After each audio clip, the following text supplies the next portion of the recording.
There's nothing better than a delicious, juicy homemade roast chicken. As convenient as rotisserie chickens can be, they're often fatty, salty, and dried out. Roasting one at home is a simple way to make any meal seem like a real feast.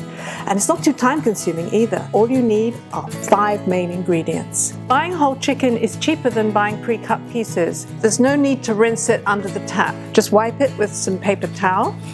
I always use a separate plastic board for meat and fish. I can put it in the dishwasher. This avoids cross-contaminating my veggies and salads with bacteria from poultry or any other meat that I might be using. Now, let's see if there's any giblets inside. You should always check. If you don't, when the chicken is finished cooking, you'll find a horrible melted plastic mess inside your bird, and it will be inedible. Now, let's have a look. Okay, yeah, we have them. Now, there's a couple of things that we can do with these.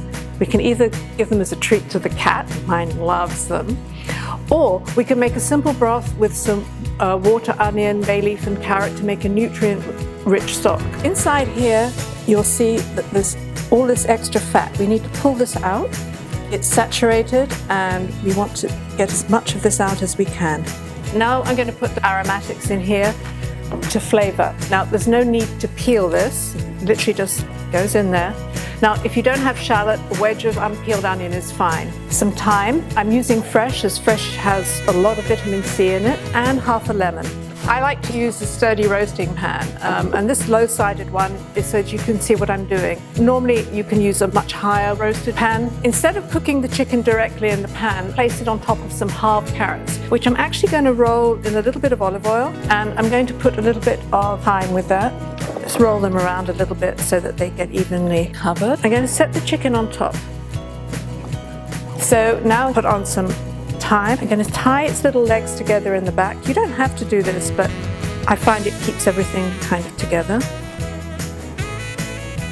And I'm going to put a little olive oil on top of this, massage it in.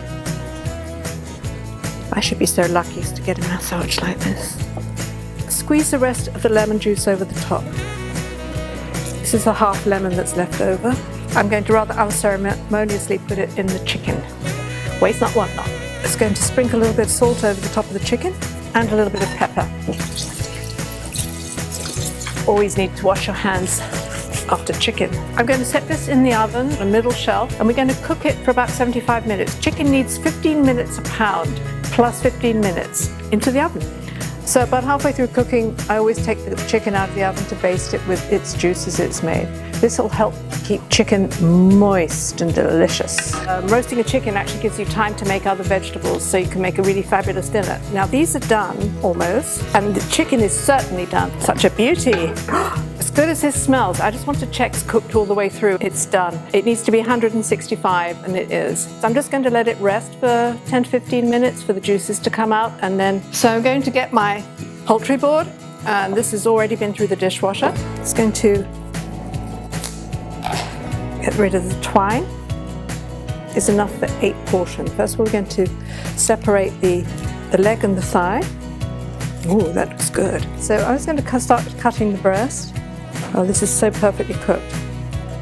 And look how juicy it is. The main thing to do with the chicken is to actually lift the skin off, because this is where all of the saturated fat lies.